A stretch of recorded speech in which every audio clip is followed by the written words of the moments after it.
Hello दोस्तों, आप लोग कैसे हैं। मैं उम्मीद करता हूं कि आप लोग अच्छे होंगे। अब हमारा जो अगला गवर्नर जनरल है वो लॉर्ड कैनिंग है। तो आइए देखते हैं लॉर्ड कैनिंग 1862 से लेकर के 1856 से लेकर के 62 तक ये भारत का गवर्नर जनरल रहता है। भारत के गवर्नर जनरल के पद को तोड़ा गया था और तोड़ करके वायसराय बनाया गया था। वायसराय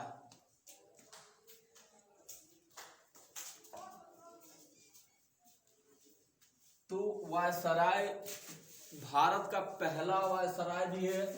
पहला वायसराय भी है। गवर्नर जनरल के पद को तोड़ करके वायसराय बनाया गया। क्यों बनाया गया?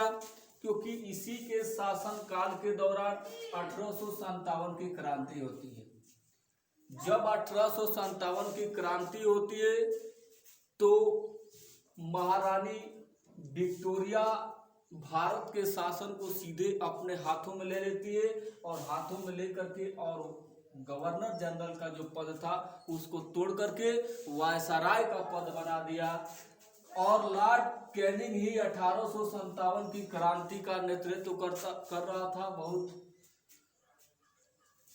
अच्छे से उसका नेतृत्व किया। इसी के समय में बूट के डिस्पाइस जो आया था शिक्षा के क्षेत्र में 3 विश्वविद्यालय इसी के शासन काल के दौरान खोले गए। लंदन विश्वविद्यालय की तर्ज पर कलकत्ता, मुंबई और मद्रास तीनों खोले गए हैं। विधवा पुनर्विवाह 1856 में विधवा पुनर्विवाह अधिनियम लाया था।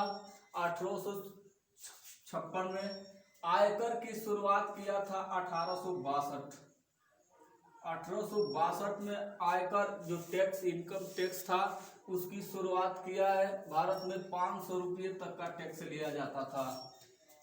कलकत्ता, मुंबई और मद्रास में एक एक हाई कोर्ट की स्थापना 1862 में घोषणा करता है कि अब तीनों जगह एक एक हाई कोर्ट की स्थापना किया जाए। कागजी मुद्रा की शुरुआत इसी के शासन काल में हुई है। 1859 में दंड संहिता 1862 में दंड संहिता जिसको हम लोग आईपीसी धारा बोलते हैं, तो आईपीसी धारा की शुरुआत करने वाला भारत का पहला शासक है। और इसी के समय में ददनी प्रथा 1860 में ददनी प्रथा को खत्म किया जाता है। ददनी प्रथा का मतलब होता क्या है?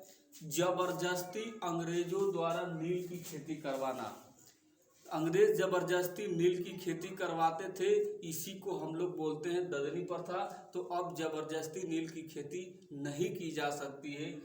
इसका अंत कर दिया था लॉर्ड कैनिंग। जब वायसराय बनता है तो ददनी प्रथा को भी खत्म कर दिया। लॉर्ड एलिगन के शासन काल के दौरान बहावी विद्रोह हुआ है 1862 में। 1862 में बहावी विद्रोह हुआ है। अब इसके जीवन काल में बहुत कुछ नहीं हुआ है। इसकी पंजाब में इसकी मृत्यु हो जाती है। धर्मतुल्ला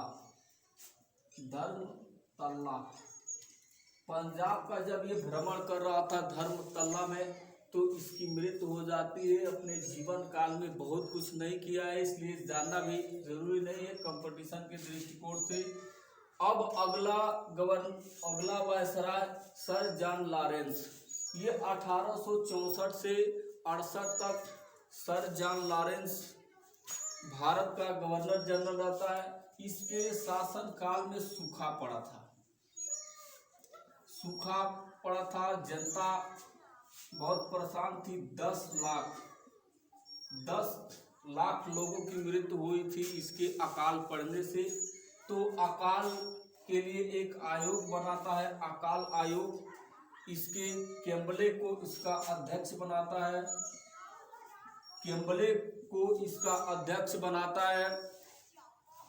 और ये अपने जीवन काल में कुछ नहीं किया।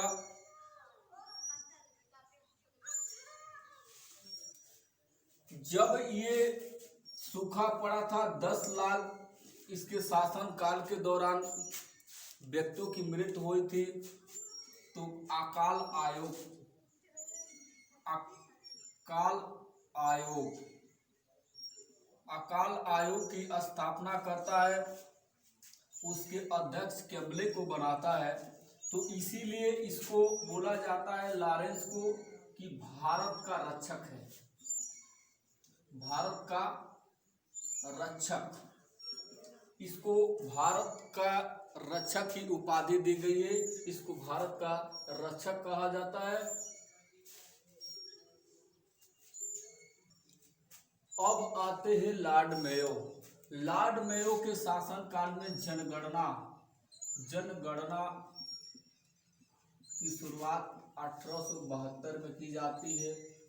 1872 में लॉर्ड मेयो के शासन काल के दौरान जनगणना की शुरुआत होती है और Mayo college, Lord Mayo college की स्थापना, लॉर्ड मेयो कॉलेज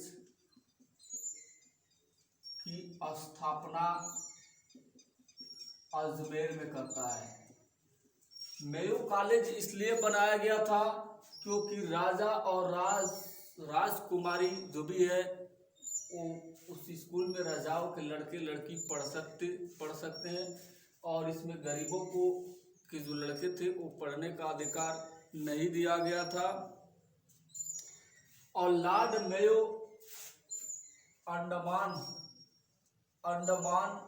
निकोबार भ्रमण करने गया था और यहीं पर इसकी मृत्यु हो जाती है। तो ये है लॉर्ड मेयो का। अब आते हैं लॉर्ड नॉर्थब्रुक। 1872 से 76 तक रहता है ये। इसके शासन काल के दौरान में बंगाल, बिहार, उड़ीसा में बहुत बड़ी अकाल पड़ी थी। बंगाल, बिहार और उड़ीसा में अकाल पड़ी है। ये भी बहुत कुछ नहीं किया। तो अब अगला गवर्नर जनरल